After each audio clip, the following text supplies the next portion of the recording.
Saludos a la comunidad que participa en este primer Congreso Internacional Género y Trabajo, Encrucijadas para la Igualdad en Iberoamérica, organizado por la Red Iberoamericana de Investigación en Trabajo, Género y Vida Cotidiana. Mi nombre es Diana Hernández Moctezuma, estudiante de doctorado en México, y mi ponencia se llama La omisión del Estado mexicano para garantizar el derecho a la salud mental en los espacios laborales, con relación al mobbing, anglicismo traducido al castellano como acoso laboral o acoso moral. Los espacios laborales son escenarios que en lo cotidiano representan para la vida de toda persona un lugar para desarrollar habilidades de trabajo, pero también para construir una identidad personal y proyectos de vida satisfactorios que permiten el libre desarrollo y autonomía de los sujetos. Por esta razón, en México, los derechos derivados del trabajo han sido reconocidos a nivel constitucional. Entre estos derechos principalmente están el derecho de las personas a la libertad de profesión, industria o comercio que les acomode, siempre que se trate de algo lícito, y también a la justa retribución por prestar su trabajo personal. El propósito de reconocer estos derechos constitucionalmente es obligar al Estado mexicano a garantizar que toda persona en el país tenga el derecho a la igualdad y a la no discriminación en un medio ambiente de trabajo saludable que le permita el adecuado desarrollo y bienestar. Por todo lo anterior, el Estado mexicano se convierte en un ente obligado a tomar acciones que garanticen la erradicación de las violencias para que en el trabajo las personas tengan acceso a las mismas oportunidades en igualdad. Sin embargo, aunque en la actualidad la normatividad mexicana pretende ser equitativa en favor de hombres y mujeres, existen aspectos sociales y personales que rodean a las relaciones laborales entre ambos géneros en los espacios de trabajo, que producen violencias y que son resultado de las condiciones de desigualdad, desafortunadamente en un mayor porcentaje para las mujeres. A estas condiciones no se les ha querido señalar como causas de la mayoría de los casos de acoso y discriminación, entre otras razones por una tendencia de normalizar de manera insidiosa entre los sujetos que los roces profesionales en el trabajo y la violencia son naturales y son un medio para obtener poder y reconocimiento. Estas violencias en México en particular, las de tipo psicológica en los espacios laborales,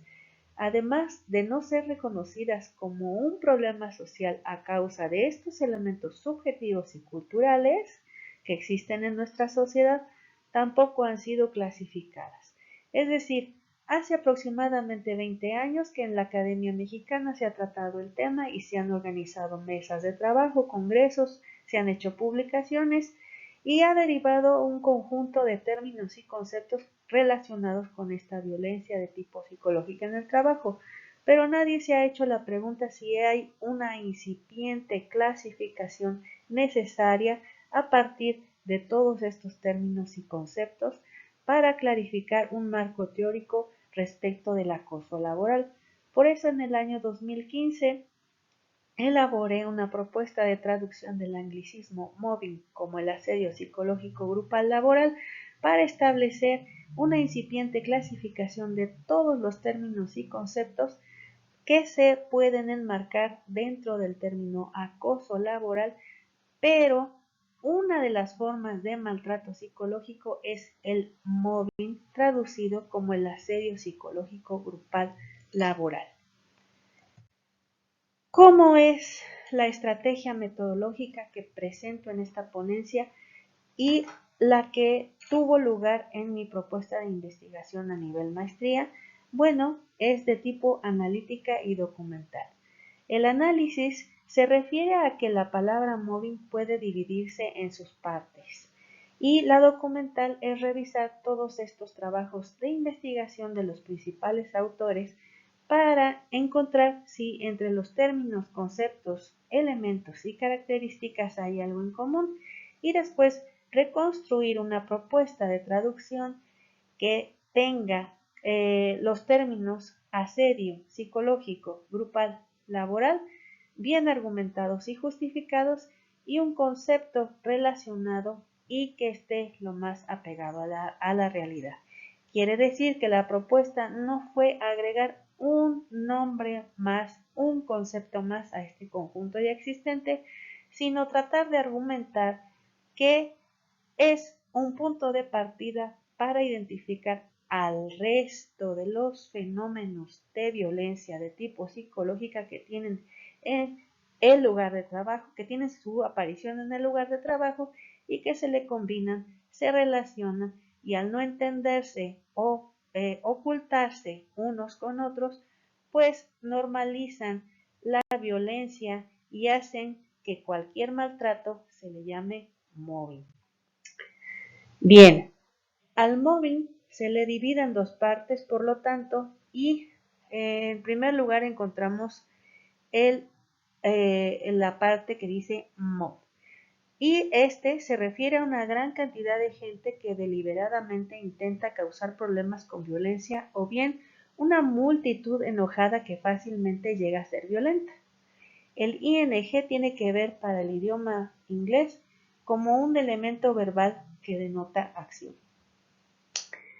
Identificadas estas dos partes, nos vamos a buscar el uso de mob en la historia de trabajos académicos y lo encontramos por primera vez en la antropología. Y este se utilizó para explicar la aglomeración de personas cuya intención en esta formación grupal era castigar físicamente de manera tumultuaria por cuestiones étnicas.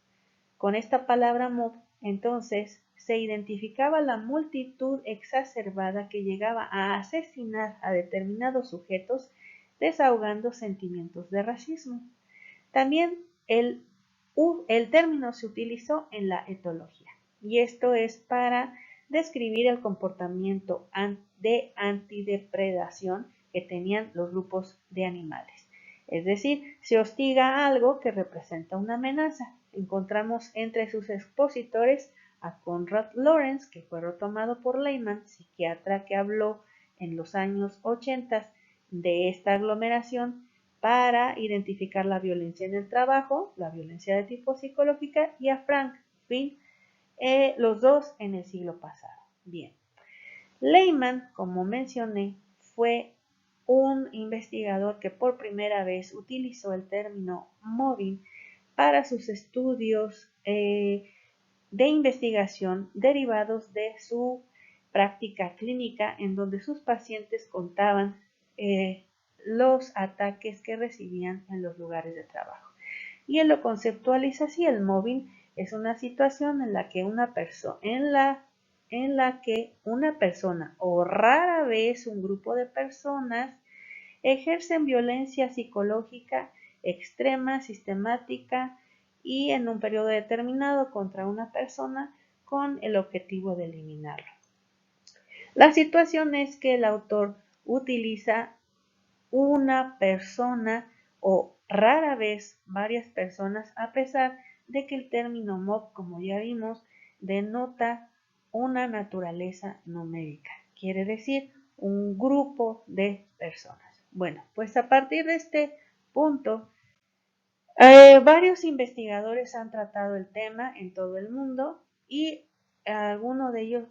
ellos están en España, en Francia, en Canadá, en Brasil, en México. Y bueno, algunos de los elementos importantes que hay que retomar de sus trabajos académicos es los términos que utilizan para identificar el fenómeno. Tenemos a Iñaki Piñuel y Zavala, que dice que se trata del mobbing como el acoso psicológico laboral. Y Marina Párez Soliva es la primera persona que dice que no es solamente un problema entre dos personas, una relación binaria, sino que interviene un grupo para ejercer el maltrato. Iñaki Piñuel y Zavala también dice, igual que Lehmann, que se trata de uno o varios. Ahí tenemos una primer diferencia que es como una evolución acerca del concepto del mobbing. Marina Párez, repito, dice que se trata de la intervención grupal para poder ejercer una violencia extrema de tal fortaleza que un sujeto sea eliminado de un lugar de trabajo. Marie-France Irigoyen lo que ella realmente está explicando es el acoso moral, pero como una estrategia de maltrato que puede surgir en varios escenarios, por lo que no es idóneo traducir al mobbing como acoso moral. El acoso moral sería la estrategia que sigue el grupo para poder eliminar a un sujeto de su escenario laboral. Kenneth Westcoast utiliza un concepto que es lo más apegado a la realidad, pero sigue determinando que el fenómeno se llama mobbing y dice que es una campaña grupal de una violencia extrema que sistemática y recurrente deja a una persona con un daño psicológico extremo y bueno, el objetivo de este grupo es eliminar al sujeto. Margarida Barreto, en Brasil, utilizó el término de asedio moral y bueno, es de las primeras veces que se utiliza la palabra asedio, igual en México con Florencia Peña Saint Martín y Sergio Sánchez, que utilizan el asedio colectivo, utilizan otra vez la palabra asedio y bueno, Rocío Fuentes Valdivieso hace una profundización en los escenarios laborales con cuestiones de género para identificar por qué hay algunos elementos en los que las mujeres pueden ser víctimas primordiales del asedio psicológico grupal laboral. Y finalmente Sergio Navarrete hace un estudio muy interesante acerca de por qué las iniciativas legales en México no han prosperado. Es así que tenemos al menos que rescatar para México, en este caso, 4 términos que son importantes y que tienen que ver con todo este nuevo proceder en el manejo del tema, sin combinar todos los términos que han resultado de las investigaciones a nivel mundial. Tenemos el acoso moral, que es cualquier manifestación de conducta abusiva, especialmente comportamientos, palabras, actos, y que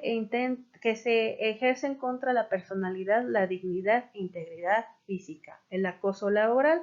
que es la repetición de comportamientos hostiles, y bueno, es en contra de un trabajador que desarrolla problemas de salud física y mental. El mobbing es la situación en la que una persona resulta agredida por un grupo de personas con el objeto de dejarla en un estado de defensión y eliminarla de un lugar de trabajo, y el concepto del asedio psicológico grupal laboral, que para la ciencia jurídica yo argumento que sirve el identificar a un grupo de personas y sobre todo a la organización intencionada que tiene este grupo para ejercer un número de actos de diversa magnitud y que pueden ser identificables por una víctima.